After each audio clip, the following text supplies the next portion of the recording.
Good afternoon, good morning, good evening to everybody. I hope you're keeping safe and well. This is just an announcement to let you know that your webinar will be starting shortly.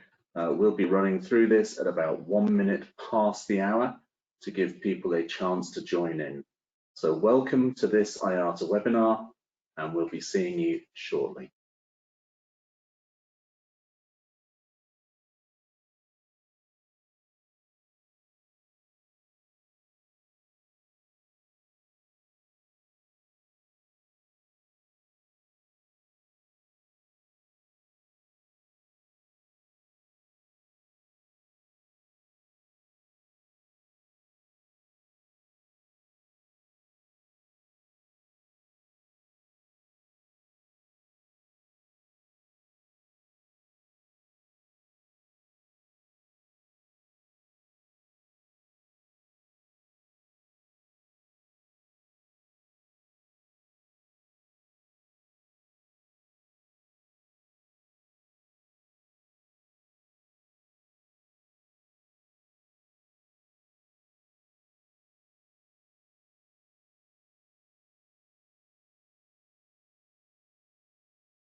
Good morning, good afternoon, and good evening, everybody.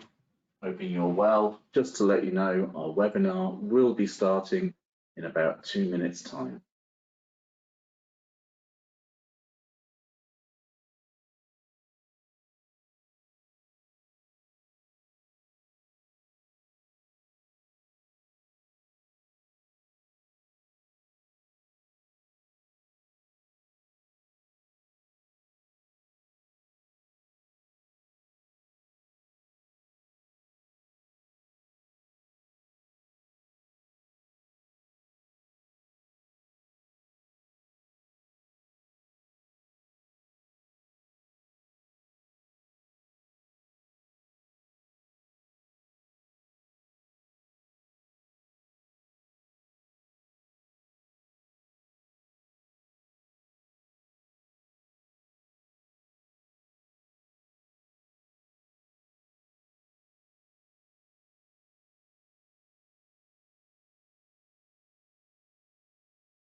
Welcome to those of you who are just logging in and joining us.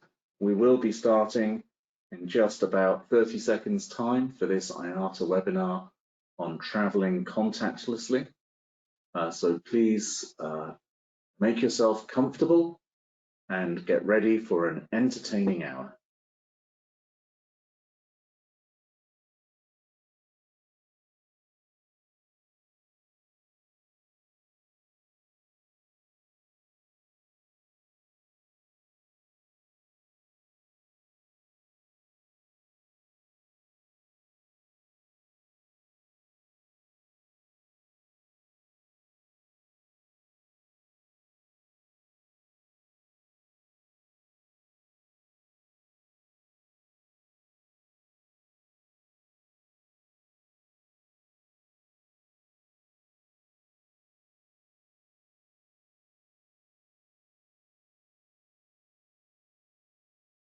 Right, good afternoon, good morning, good evening to everybody.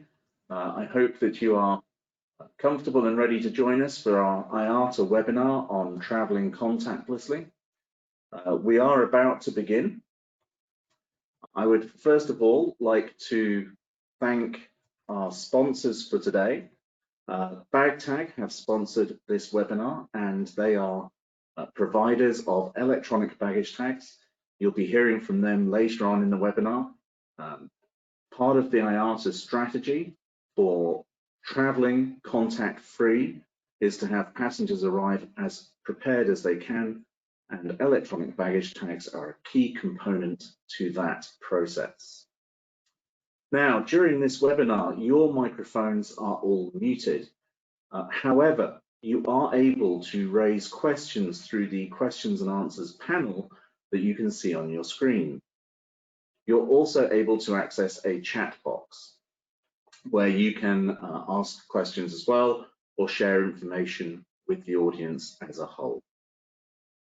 Now, whilst we're going through, we won't be coming to those questions, but at the end of today's webinar, we will be having a chance to go through and pick a number of questions to ask our panel. So today's webinar, Reshaping the Passenger Experience, is part of our special series that's been going on for the last couple of weeks, and we have another 2 webinars after this. It is part of the IATA's framework, so we have to abide by our competition law guidelines. We will not be discussing any matters such as fares or charges, or any routes or anything else that could be considered to be competitively sensitive. And also, if you do ask a question which could pertain to an individual policy or commercial decisions, that question will not be answered. We do have a member of our legal team reviewing all of the questions that are presented to our panel today. Our speakers today come from many backgrounds. You have Suresh. Suresh is the Assistant Vice President of the Innovation Lab at Bangalore International Airport. We have Jasper Quack, the Managing Director of BagTag, who are our sponsors, as I mentioned. And today we have 3 IATA speakers: Kelly-Ann Frenette, who is the Senior Manager for Passenger Processes, Alan Hayden Murray, the Head of Airport Passenger and Security Products, and myself, I'm Andrew Price, the Head of Global Baggage Operations. Now, before we get into our webinar, we do have a question for you to answer, and I will share that with you now. So the question is, on average, how many times do you need to show documents when at an airport for a flight? And the possible answers are 1 to 2 times, 3 to 5 times, or more than 5 times. I'm going to give you a few seconds to answer this poll. I can see that we have currently just 8% of you have voted, so I'd like to see that number going up quite drastically, please. So the question again, on average, how many times do you need to show documents when at an airport for a flight? And the possible answers are 1 to 2 times, 3 to 5 times, or more than 5 times. Okay, just another couple of seconds. We've got 46% of you there. So I'm going to close it in 3, 2, 1, and share those results with you now. And as you can see, the outstanding winner on this one is that you believe you would share them 3 to 5 times. Well, it is actually a trick question, in that it depends very much upon the airport that you're visiting, the type of journey that you have, and so forth. So for instance, quite often on a domestic journey, you might not need to show anything, whereas perhaps on an international journey with many transfer stops, you may have to show your documentation very many times indeed. So thank you for taking part in that poll. We got about 50% of our audience taking part in that, so it is greatly appreciated. Now, I would just continue through, and now I'm going to ask Kelly-Ann Frenette to talk to us about contactless solutions and their promotion of safe, secure, touchless and seamless passenger experiences. Kelly-Ann, over to you. Thank you, Andrew. So good day, everyone, and thank you very much for joining us. Now, today, more than ever, passengers and airport employees require contactless solutions. As such, many One ID initiatives were already taking place around the world. In fact, more than 60 initiatives. So, as Andrew mentioned, we will be hearing from Suresh about the restart experience at Bangalore Airport. And Alan Murray and the IATA product team are working towards an industry solution. He will be providing us some highlights on an upcoming IATA contactless travel application later on in this webinar. So all these initiatives are paving the way towards the industry restart objectives. I will start with providing an overview of One ID, which continues to develop the necessary standards globally to pave the way for the transmission of necessary identity information amongst partners. airlines, airports, border control authorities, and identity as a service provider. All this to improve end-to-end passenger process to be safe, contactless, secure, seamless, and an efficient way to travel.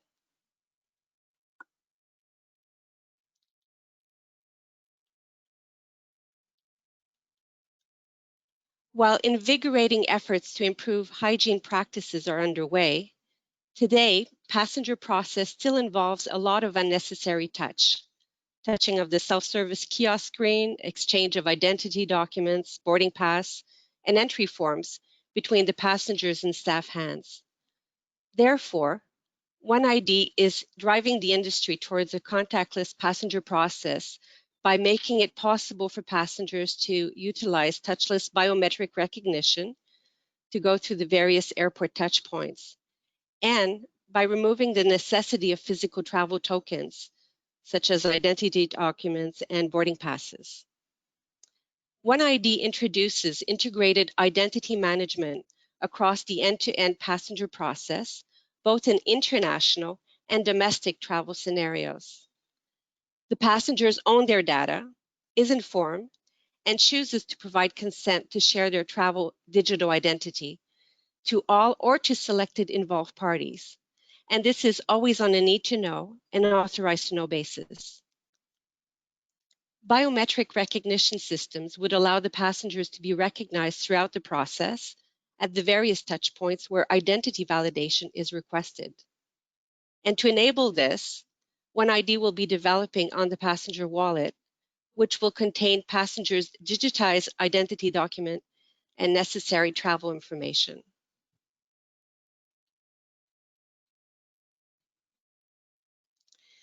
So the vision aims to put the passenger back in the center, being more responsible for their own journey with an identity management solution using biometric recognition, a collaborative one that really spans across all the stakeholders in the industry.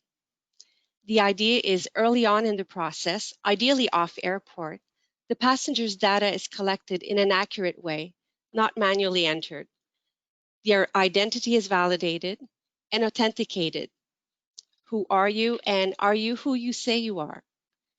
The vision looks at having admissibility validated as well. So to ensure that this passenger has the necessary documents to travel to their final destination. At this stage, the passenger's biometric is enrolled for this journey to be used in the process.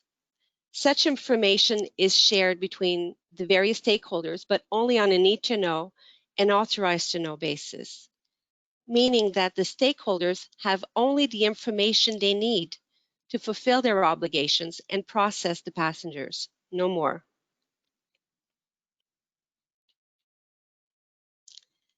OneID is based on 4 key elements that must come together all together to realize this vision. So a trusted digital identity, meaning a validated digital identity token is created. It could take different forms and is injected as early as possible in the process.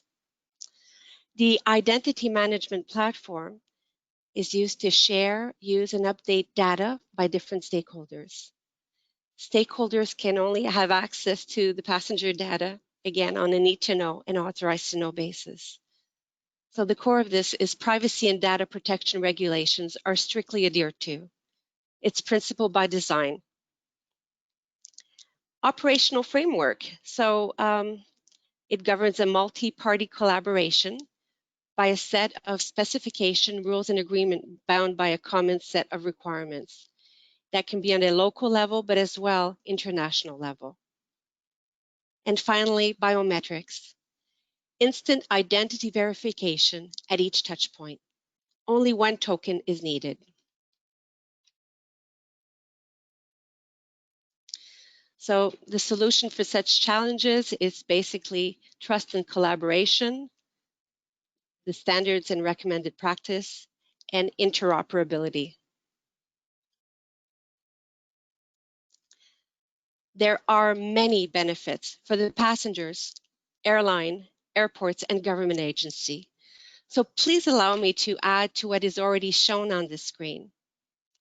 A contactless solution would give the passenger the confidence to start flying again, knowing that their physical interaction with people and equipment is minimized. It would accelerate the lifting of travel restrictions by providing governments this solution, which minimizes virus transmission. It would protect airline, airport, security, and government employees from cross-contamination. OneID's flexible data exchange would empower the airlines with the capacity to comply to all additional requests that could be made by governments during times of emergency. It would assure the passengers' information collected and shared is authenticated, and it would preempt a repetition of the current scenarios where stakeholders are unable to share, retrieve, or store relevant passenger information. And finally, it would prevent fines and severe travel restrictions. So OneID is now focused on two key deliverables: ensuring optimization in data flow and between passengers, airlines, and governments, and delivering a contactless passenger process to raise passenger confidence in air travel to relaunch the aviation industry. Thank you very much. I invite our next speaker, Suresh, to speak about the restart experience at Bangalore Airport.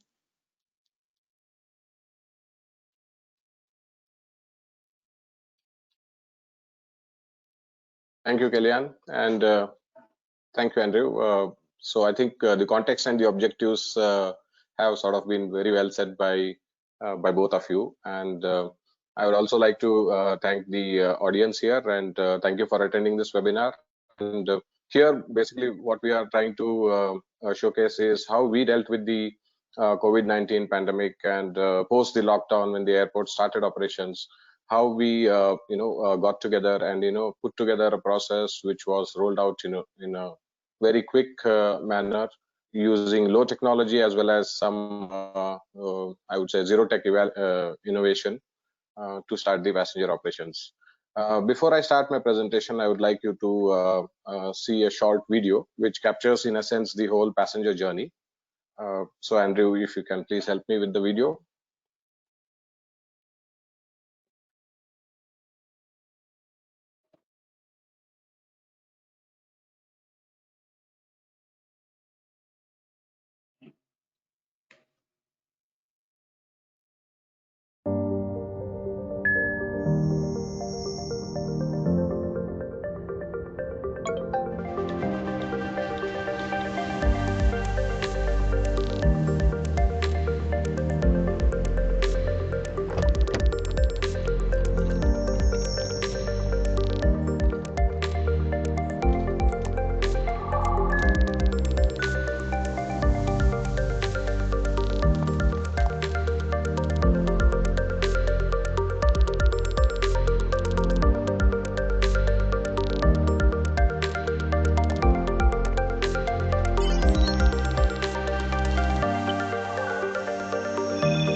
Suresh, I'm sorry for that. Over to you again now. I'm sorry for the small interruption there.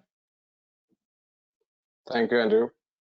So that was a quick, I would say, snapshot video of what we did in terms of ensuring safe travel for the passengers at Bengaluru International Airport.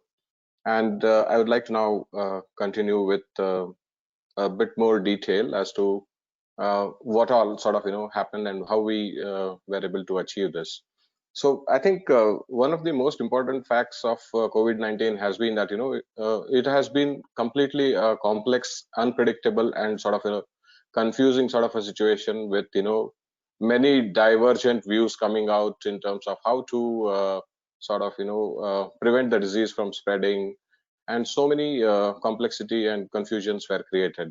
And the I think inherently managing this confusion was the biggest task that we had. However, sorry, Andrew, I'm not able to. Yeah, okay. Yeah. So basically, what we tried to do was we knew that this situation is something which is beyond our control, and not much could be done to sort of change that situation. So we went with a three-pronged sort of an approach to maneuver this complexity. First, it was apparent that we had to accept the situation, and once we had accepted the situation, with all the complexities that it had, we had to adapt in terms of what we could do to actually start accepting passengers and be able to run our airport operations. And of course, it was basically just to move on with this new normal, I would say. And all the survival instincts sort of kicked in, and we got into action as soon as the lockdown sort of began. And we had actually also started, we were one of the I would say first airports to sort of actually begin a program of digital transformation. And we had started this journey almost 4 to 5 years back, and we had laid solid foundation in terms of what we actually want for the passenger, and how to enhance the passenger experience. And the core I would say principles for those were the simplicity in terms of how passengers get processed. So for the passengers, we wanted to keep the process pretty much simple, and we would do at the back end all the heavy lifting in terms of using the right technology to ensure passengers are verified, passenger ticket is validated. So all that, I think we had already sort of laid the foundational elements to it. And our three objectives were basically to enhance customer experience. And if I were given the choice, I would say that my three objectives would be to enhance customer experience, and enhance customer experience, and again enhance customer experience. And having said that, of course, the other objectives would obviously be how to make our airport operations really efficient. And of course, the goes without saying, also to have additional revenues generated. So we started our transformation journey 4 to 5 years back, and tried to bring in the physical element and the digital element together to give the passengers at Bengaluru International Airport a phygital interaction.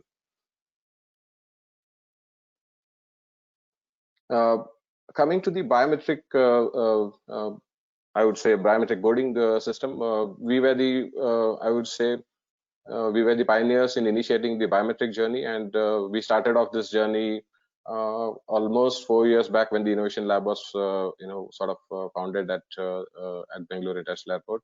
And in this journey, we began to rethink the passenger journey as to, okay, what are the various processes which are today's bottlenecks, and how can we overcome those, and provide passengers with a seamless, hassle-free sort of an experience.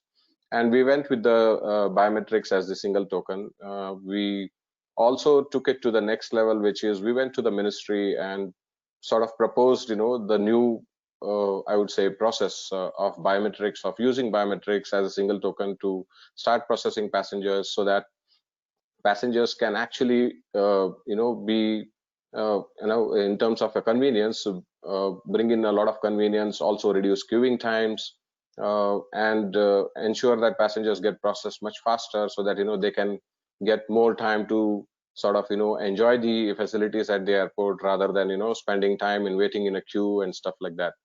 uh, and use of biometrics of face, by default I would say, is a contactless kind of a process, where you have to just be identified by your face at every checkpoint, and we would be able to identify you, and we would also be able to identify which flight you are on. So I think from that perspective we started the journey, and now there is a nationwide program. This whole biometric process is called as the DigiYatra biometric boarding process, and it's already a policy. There is a policy already which has been released by the Ministry of Civil Aviation. We have been sort of pioneering that whole effort, and very soon you will see a complete, rollout of biometrics across India. And there is a foundation which also has been created to sort of manage the identity management platform for all passengers across India.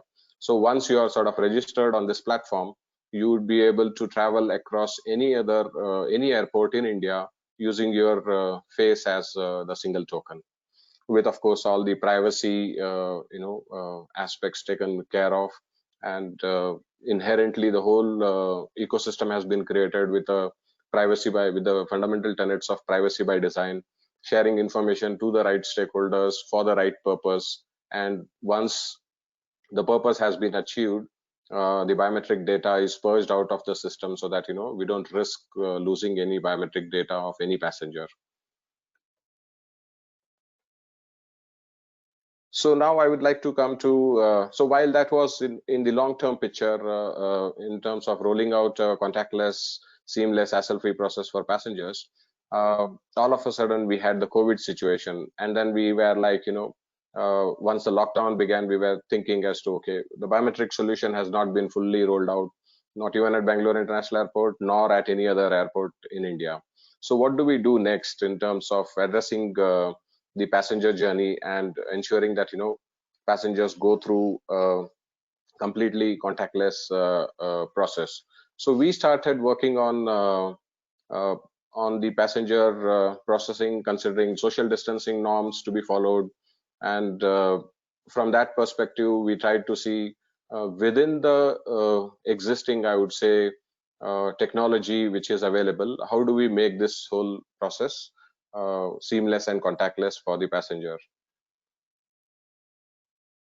And as I was mentioning, as soon as the lockdown sort of began, we were already sort of thinking as to, okay, what do we do now to start restart operations at the airport? And we were like discussing with the Ministry of Civil Aviation, who were really very supportive, and they called various meetings. And in a span of I would say a week and a half, we had already sort of finalized the process.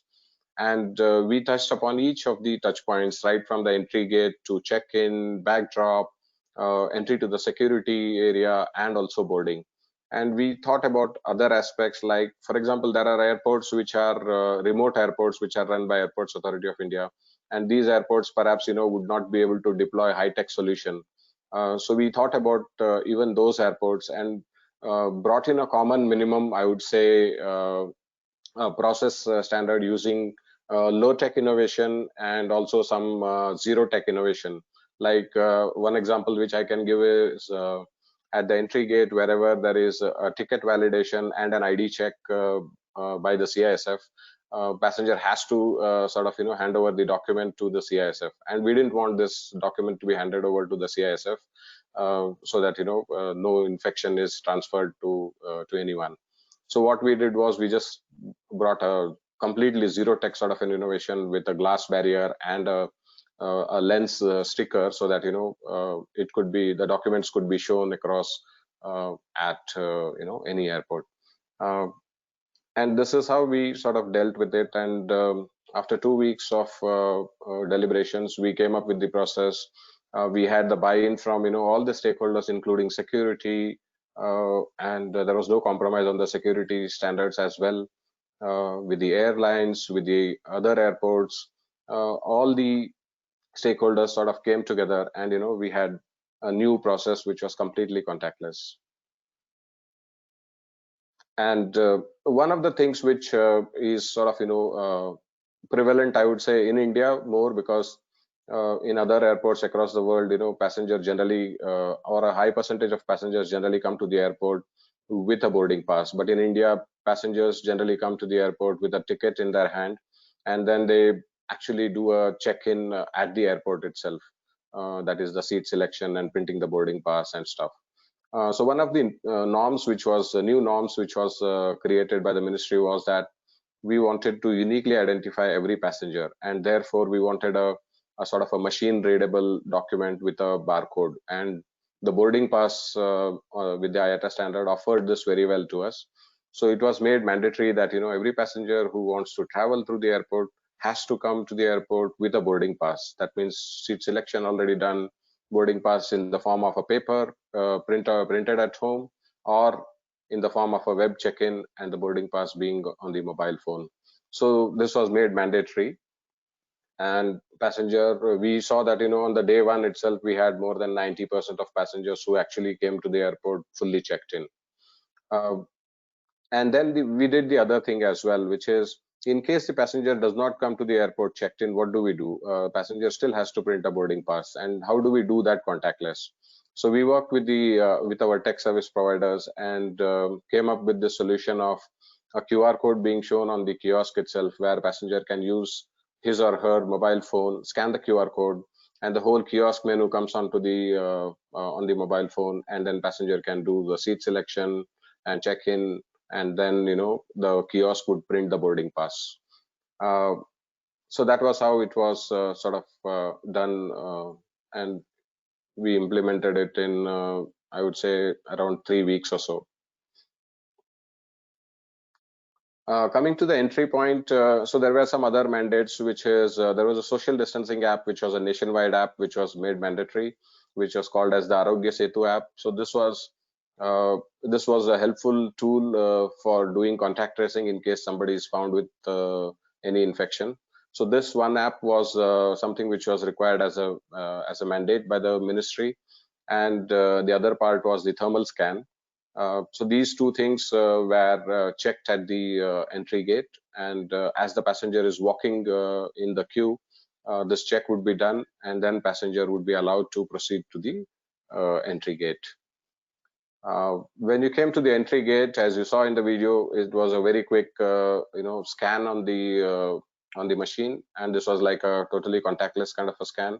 And if you can see, you can also see there is a glass barricade, and on the other side you see the CISF, or the Central Industrial Security Force staff on the other side. The staff would basically get to see on a tablet all the boarding details, the passenger name, the flight from and to, and with the ID validated, the staff can then accept the passenger, so that passenger enters into the airport. So we ensured that this was like a contactless process, and then when if the passenger had to check in a bag, they would obviously have to print a bag tag, and even the same, even that process was made completely contactless by the passenger scanning the QR code on the kiosk, and then giving the command to print the bag tag, and the bag tag would be printed on that kiosk. Passenger would then tag the bag and then proceed to the next step, which is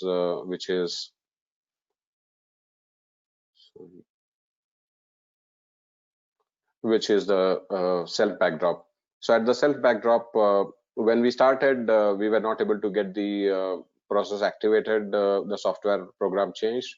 But then to sort of circumvent that and to do a workaround, what we did was, we had some digi buddies who supported the passengers, and they were the ones who were interacting with the self backdrop machine.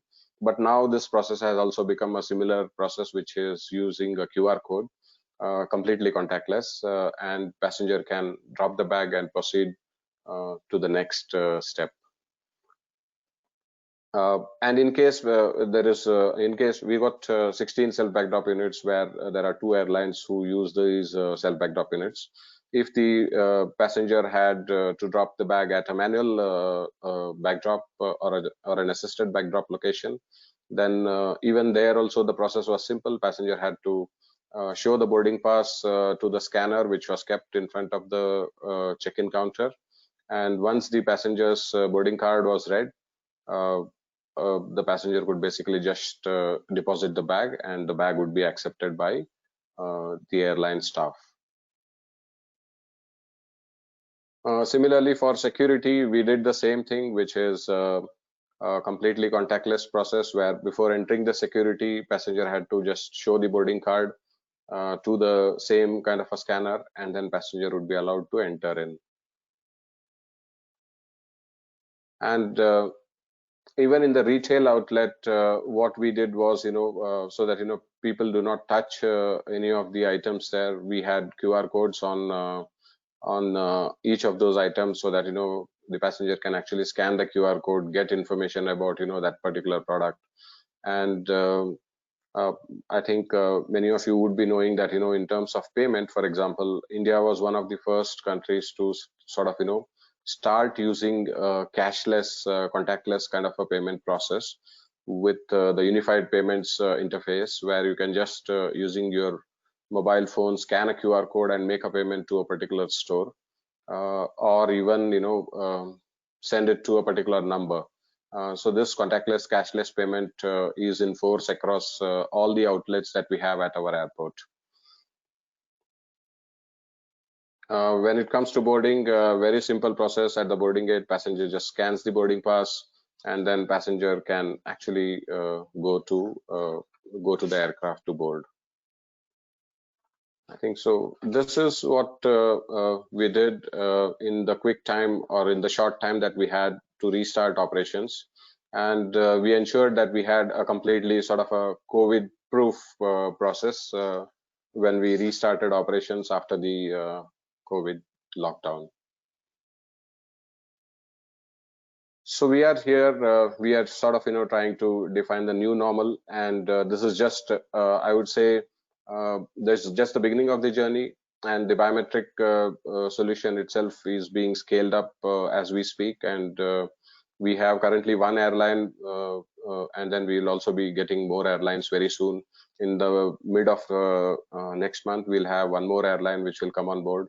And by December, we are hoping to get all the domestic airlines on the new biometric process, which is going to be by default, completely contactless and touchless. I'll come to my last slide, and I have only one message to all of you, is to stay safe. And as I mentioned, there is so much of confusion with this whole COVID scenario. And I would say, I would like to leave one thought with you, which is that, it is better to be ridiculous than being COVID positive. So therefore, my request to all of you to stay safe and do whatever best you can to protect yourself. Thank you. Andrew? Thank you ever so much, Suresh. So ladies and gentlemen, that was Suresh Kadakbavi from the Bangalore International Airport. Myself and my team had a chance to visit that airport last year. And I'd just like to say that they're quite an amazing airport. Not only do they have a can-do attitude, but they have a can-do capability. They've really made tremendous progress very quickly at this time. So thank you again, Suresh. So just moving through now, I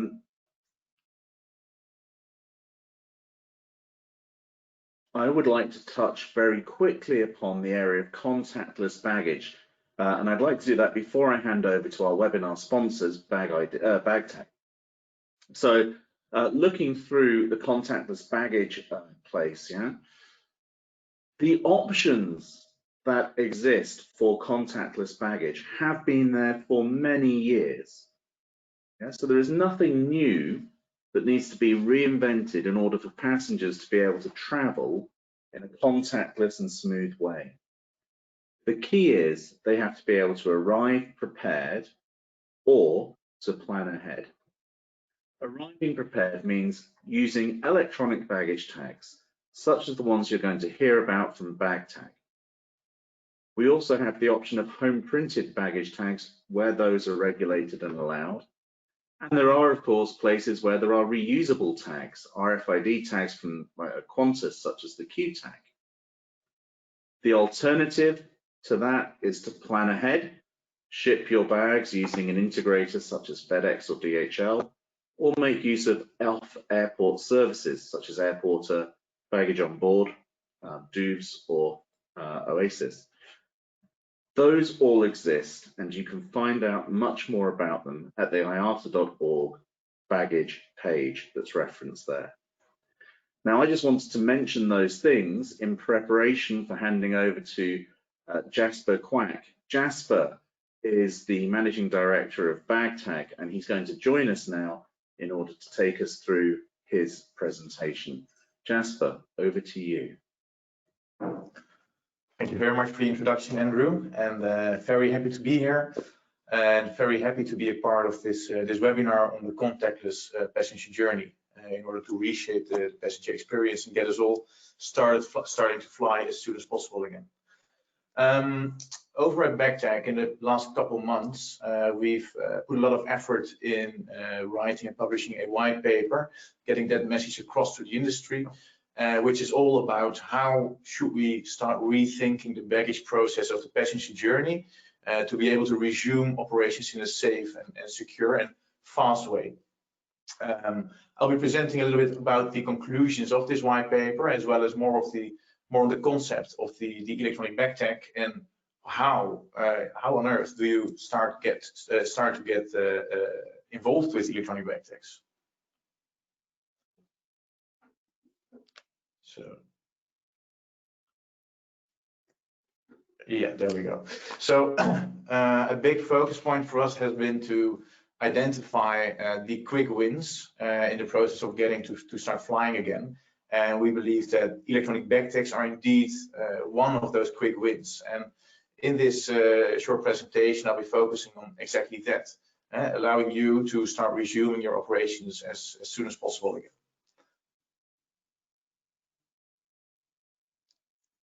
I'm having some issues with my slides, I believe. There we go. So what we did is try to identify the new normal that everyone's talking about. And this new normal is actually, well, I think right now the current normal, because we're already in a phase where we're starting to resume operations.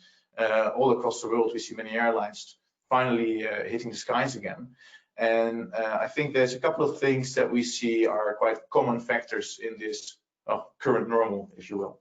One, we see that there's a tendency to start avoiding queuing and crowding as much as possible in the airport.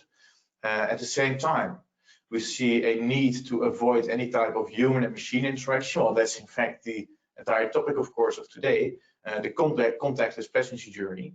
And this not only involves trying to avoid human interaction as much as possible, but also kiosk interaction.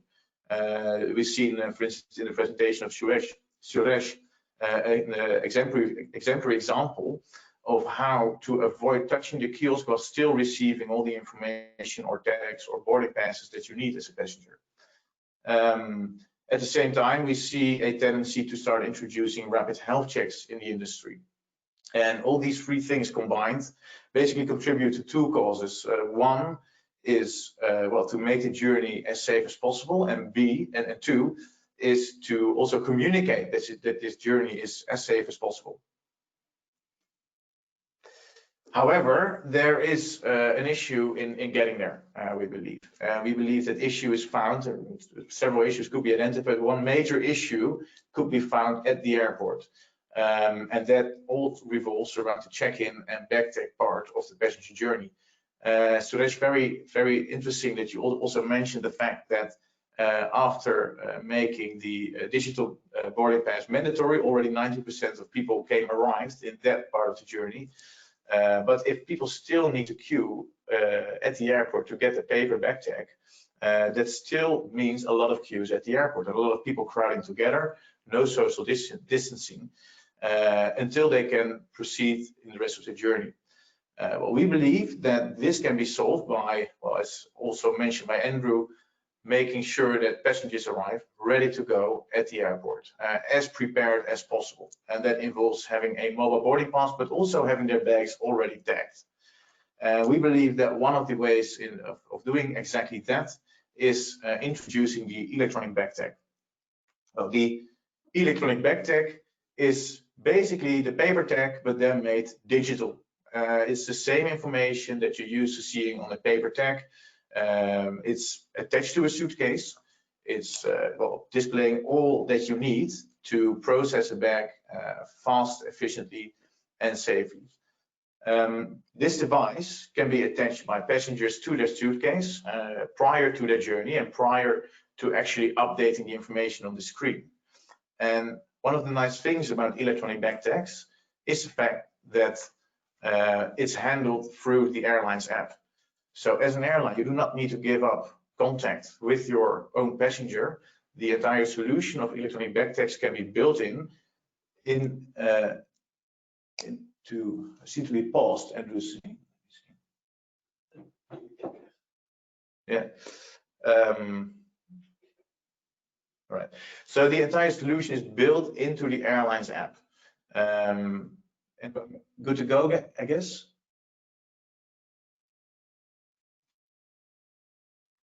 No webcam's paused, I guess. Okay.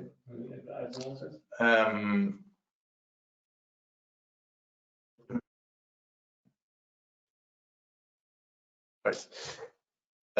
So I hope it's working again. So this entire solution is built into the airline's mobile application. A special software kit can be provided to an airline that can be integrated.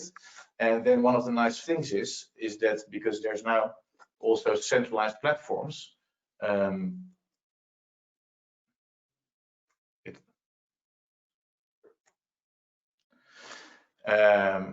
we can ensure that a passenger flying with any of the connected airlines to a centralized platform can use their electronic tag with all of them.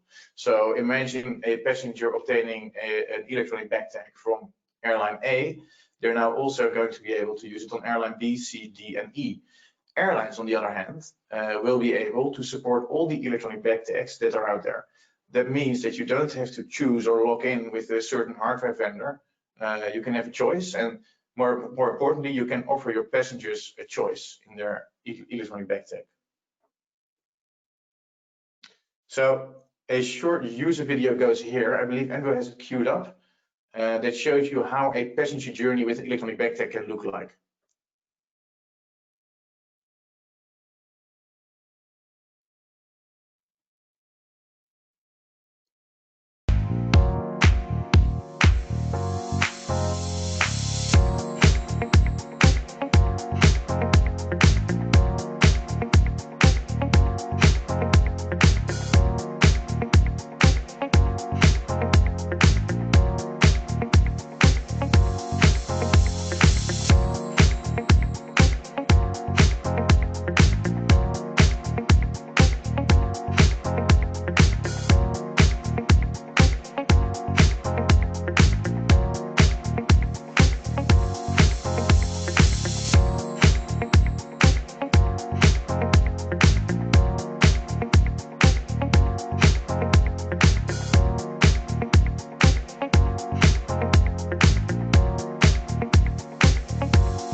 Thank you very much. So what we saw is the passenger really getting to the airport fully prepared, and with their luggage already tagged, with their mobile boarding pass on their phone, and then being able to drop the luggage within seconds. And several tests in several airports where it's already being used have shown that using the electronic tag, the entire drop-off process can actually reduce to as little as 20 or 30 seconds.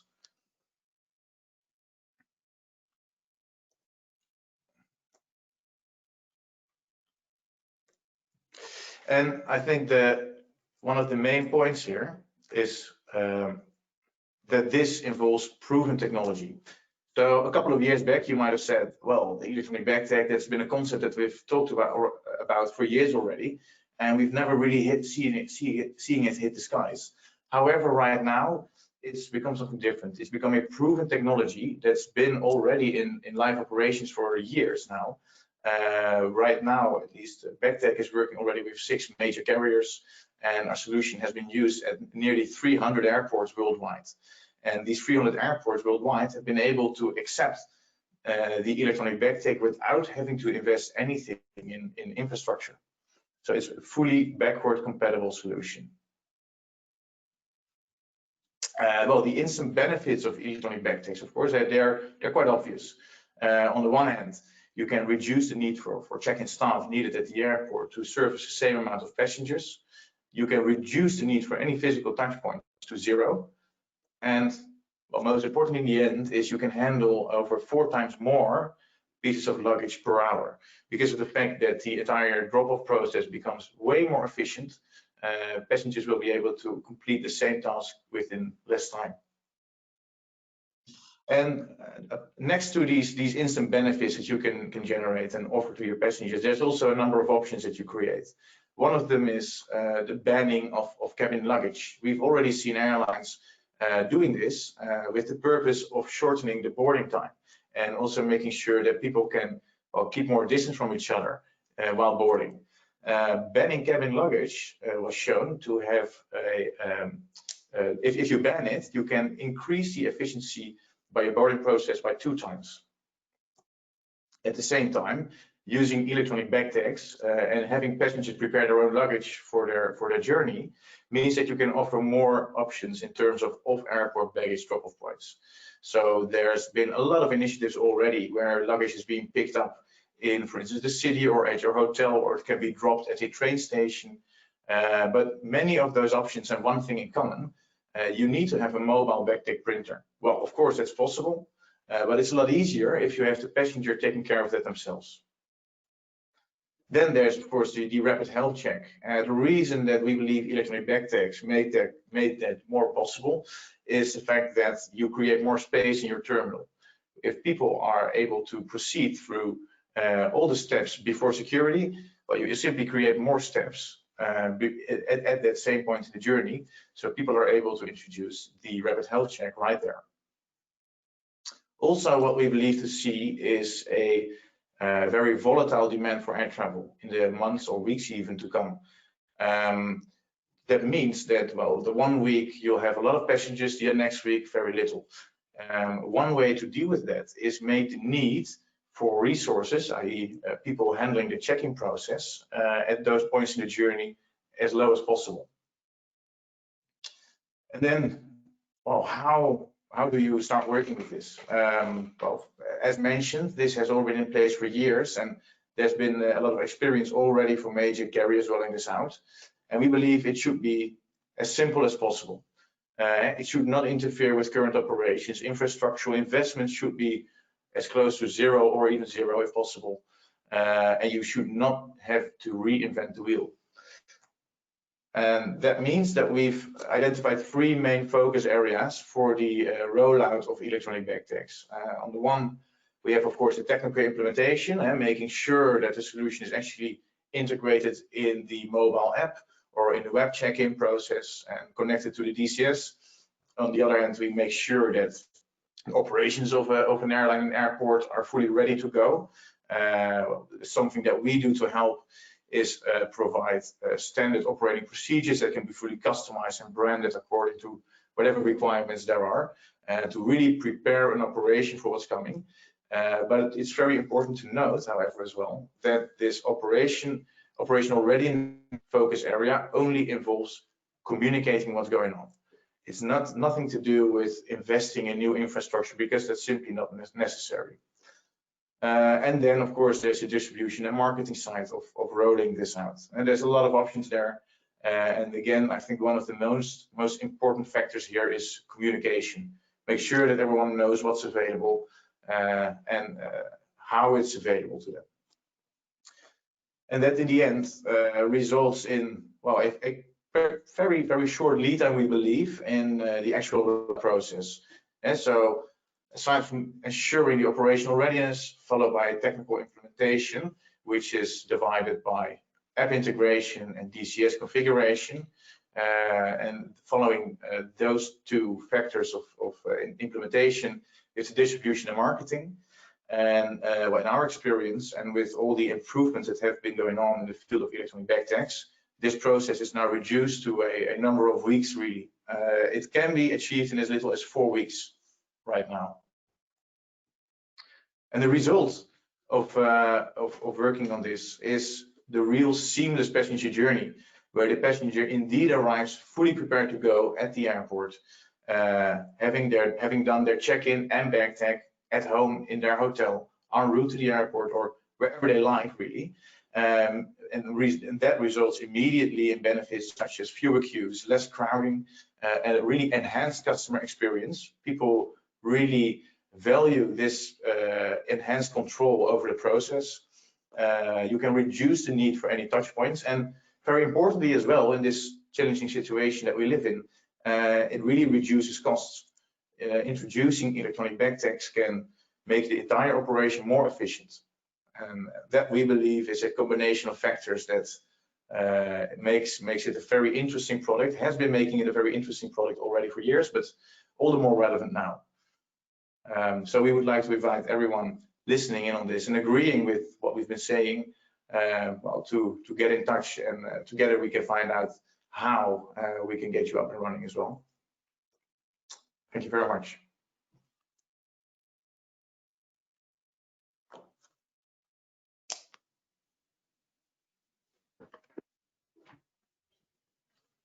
Hello, Jasper. Thank you very much for a very, very interesting presentation. And also thank you very, very much for sponsoring the webinar today. My name is Alan Murray Hayden, and I'm the head of airport passenger and security products at IATA. Okay, before I begin, let's just try to set the scene a little bit. Over the last 2 months, airline passengers, the aviation industry has fallen off a cliff. And it's our collective job to help rebuild it back up again. Now, the three main issues facing us. The first one is that passengers are afraid to fly. And ironically, I've flown about 4 or 5 times in the last couple of weeks. And I've got to say, I find it more scary going down the supermarket than I do flying. When you actually go through the process of flying now, it really feels very, very safe. The second thing is governments are afraid of a second wave of infections, and that's something I think we've seen an awful lot in the press in the last couple of days. And the third thing is the capacity issues at airports. So more specifically, 3 things. Number 1, kiosks are probably going to be not a thing of the past, but people are scared about using kiosks because of the potential for contamination. The second thing is that social distancing really has a big issue. Again, I've flown through Schiphol, which is a fabulous airport, and even with that, you still notice how much social distancing really had an impact. And the last thing is the new regulations which are going to come on board in terms of health. So basically, those are the 3 issues facing our industry. And what we need to do is the exact same as contactless payments did within the first couple of weeks of COVID. As part of that, IATA's come up with its own solution based on the OneID technology. And that solution needed to be practical and implementable. So we came up with what's called the IATA Contactless Travel App. And basically that's a travel app which will enable passengers to be processed seamlessly and contactlessly through the airport. So let's look at it in more detail. And the first thing is passengers need to download this app onto their telephone. Once they've downloaded it, they then need to register and create their digital identity. They do this by taking a picture of their travel document, passport. This then enables the app to access the data on the chip and confirm the data and make sure that it's an accurate passport, it was issued by the competent authority, and it hasn't been tampered with. They then take a selfie video, which compares the picture of the passenger together with the data on the chip. Okay, so when you have all of these 3 things together, you can tell it is the person, it is a valid passport, and the data hasn't been tampered with, and it hasn't been forged in any way. With all of that, you create what's called a digital identity on the mobile phone. Effectively, just think of it as a passport on a mobile phone. So what can the passenger then do with it? The first thing is, in the IATA version of this app, they need to first of all import some itineraries. So what they do is they put their name, their airline, and their booking code, and then they can import the itinerary. Based on the back-end logic in the system, we can then figure out which partners can accept digital travel identities, and then we can send the details to them. So in the case of airports, we can choose to send the details to the airport. Now, obviously, an airport doesn't need the full passport details. All they need is a photograph and the itinerary details. And with that, they can then grant passengers access to both the airport and through security. From an airline's perspective, they can use the passenger's biometric photo at check-in, bag drop, lounge access, and self-boarding gates. And then border control, we can choose to send the details there. And in that case, it can be used for departure immigration and arrival immigration. But there's one or 2 points we should focus in on here. The first thing that we've adopted what's called a self-sovereign approach. And with this, we hold all the logic in the background as to who should receive what messages and when to push notifications to passengers. However, the data goes directly from the passenger's phone directly to the partner and never through an IATA system. In that way, the passenger maintains control and ownership of their own data.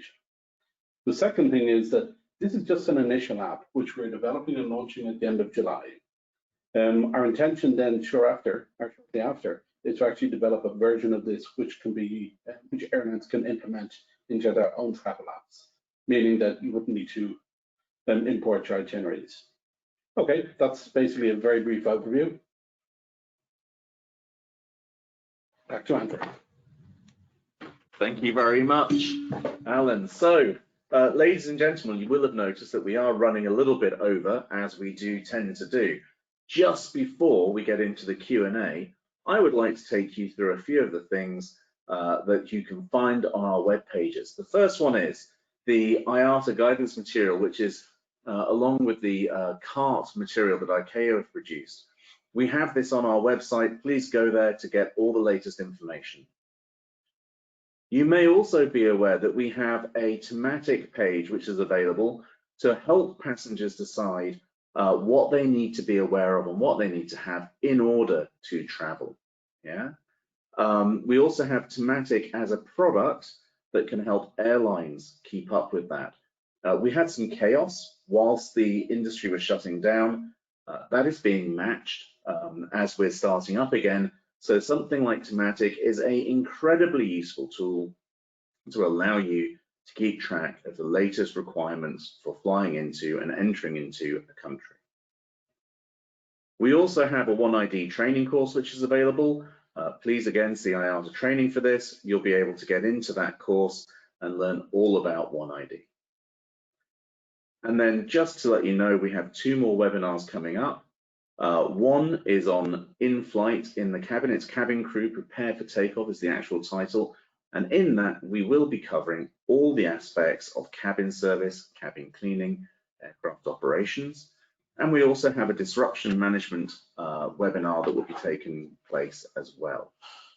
Now, I'd like to ask all of my panelists to please switch their webcams on.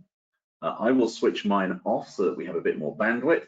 And we will start going through a few Q&As. We've got quite a few questions from our audience. So I'll start running through some of these. Don't forget, you can still submit questions. That's perfectly possible. And like I say, I'll run through some of these questions now. So looking at one of these here, we have a question about biometrics not being widely accepted in all countries or regions. Yeah, and how do we suggest that countries move forwards for that? And Kellyanne, I noticed that you're probably the right person to answer that one. Thank you, Andrew. In order to answer that, I'd like to confirm that IATA OneID are working closely with ICAO new technology working groups on the development of technical specifications for the digital travel credentials. So this will be implemented by ICAO with guidance from the Implementation and Capacity Building Working Group. that strongly aligns with ICAO TRIP focus areas, with additional groups to focus on no country left behind initiatives and communication. So even though it might not be a country that is currently open, the ICAO TRIP focus areas will look at the focus on no countries left behind. Thank you very much, Kellyanne. I have a couple of questions now for Suresh. Suresh, the first one is, how do the processes that you've introduced at Bangalore International Airport, how do they cope with passengers who have disabilities? People who are wheelchair bound or have other movement disabilities and disabilities, how do you cope with those in your touch-free processes? So I think in terms of the process per se, this is also, I would say, disabled friendly, and the same process can be carried out by such passengers as well. There is no, I would say, special process which has been done. And generally in India, if you see, we have somebody assisting such passengers, so that is taken care of in that way. Okay. Thank you, Suresh. And a further question here, it's from one of our friends, it's from Jean-Sebastien Pard of ACI.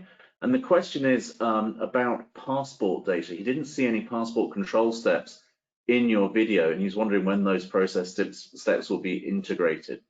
I thought there was some, but over to you, you're the expert. Yeah, so I think currently the focus was on the domestic process where an identity card needs to be shown, and for that process we had a lens on the glass barrier which was used to sort of show the identity card to the CASF staff.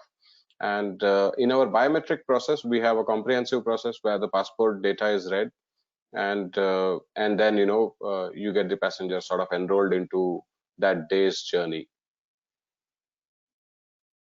Thank you very much, Suresh. And there's another one here that you may be able to comment on. It's come in from a colleague who's at Malaysia Airlines, and they're wondering about the airport lounge processes. So have you put any special processes in place to allow people to cope with getting into airport lounges? Well, at this stage, we didn't have much issues because most of the retail and F&B were in terms of operations they were restricted because food was sort of being served only as packages and not people could not consume it in a lounge, for example. But I think yes, going forward with the biometric process, we will have access control to enter into the lounge, which would be through an e-gate. So passenger has to just walk through the e-gate, be identified by the biometric, and then can gain access to the lounge. Thank you, Suresh. I've got a couple of questions here for Jasper from BagTag. One is that how do you cope with the baggage tracing process? So, if somebody is unfortunate enough to have their bag mishandled, and as ever, I'm going to point out that that happens on less than 0.5% of all baggage journeys. But if that was to happen to somebody using a bag tag from your company, how would you incorporate the tracing process? Well, thanks for the question. I think part of the tracing process will be handled just as it would now with a paper tag. However, there's one nice feature of electronic bag tags in general, really, and that is that they all have a unique identifier. And this unique identifier means one specific device can, in a certain backend server, always be tied to the passenger missing his or her bag. That means that there's a wide range of options that opens itself up with regards to relocating the actual owner of the piece of luggage using this unique identifier of an electronic bag tag. Thank you, Jasper. And just to follow up with that, there's a couple of other questions that are quite interesting coming in. One of them is that this is an electronic item. How do you ensure that it's not being interfered with by other electronic gadgets that are in the baggage processes or in the processing of the bag itself? Yeah, good question. I think it was actually ruled by ICAO's Dangerous Goods Regulation Working Group that an electronic bag tag should be considered a personal electronic device, and as such is subject to the same regulations as other personal electronic devices. However, there's of course the main difference that the electronic bag tag becomes also kind of critical in the handling of a person's luggage. And in that sense, I think it's very important to note that electronic bag tags are really always passive devices. So the ones with battery, or even the newer ones without battery, are always passive devices, and the barcode that's displayed on the display of an electronic bag tag will always remain visible unless something horrible has happened to the device in question. So there's no need to fear anything going wrong with that part of the product. Okay, thank you very much, Jasper. I have a question here that's for Suresh, I believe. It was the touchless implementation that Bangalore International Airport has undertaken. Has that been supported by the state government or the central government, or by both parties? Yes, indeed, of course. So the whole process, the way we started working around or trying to build a new process was, we had multiple interactions with the Ministry of Civil Aviation, and they were like the catalyst in getting this whole process, churned out, I would say.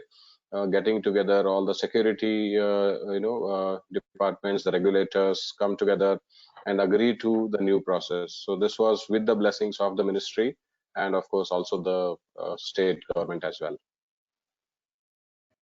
Thank you, Suresh. And I have probably a final question now. It's for Kellyanne. It's about the provision of a One ID implementation guide. Is that available, and where can people find more information on implementation? On the IATA website, you'll already see some guidance documents.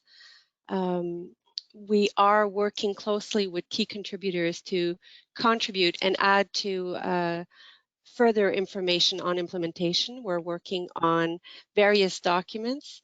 So this is all fast track. So what you can see right now on the IATA website is a nice start to the implementation information.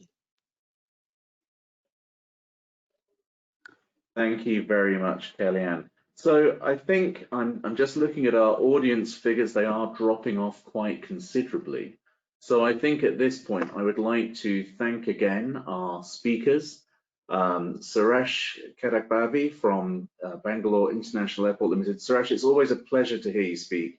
Thank you ever so much for telling us about the process that's been going on. Thank you, my pleasure. Very impressive stuff, to be quite honest. And Jasper Quack from BagTag, our sponsors for the webinar. Thank you ever so much for sponsoring and for giving us that insight into the electronic baggage tag. Yeah, and then, thank you very much for having me, Andrew. Pleasure, Jasper. And then Kellyanne, thank you very much for taking us through the One ID side of things. And to Alan as well, thank you very much for insights into that contactless app. That's going to be a really fascinating thing when it gets launched, as you mentioned, at the end of July. Looking forward to that. With that, ladies and gentlemen, I'm going to close our webinar down. Thank you very much. There will be a recording available, and please don't forget that we will also have further webinars next week.